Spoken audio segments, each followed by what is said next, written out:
माटी कोड़े के गीत लेकर के आइल बानी। सुनी जा, अच्छा लगी तो लाइक शेयर कमेंट करब जा, बताइल जा गीत कैसन लागल है रउरा सबके।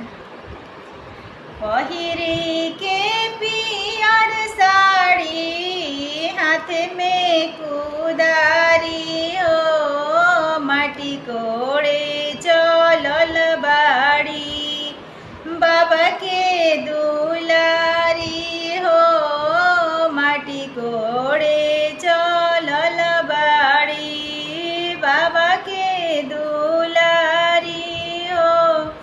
हार मांगे टीका झुमका मांगे बड़ा भारी हो, माटी कोड़े चलल बाड़ी बाबा के दुलारी हो, माटी कोड़े चलल बाड़ी बाबा के दुलारी हो।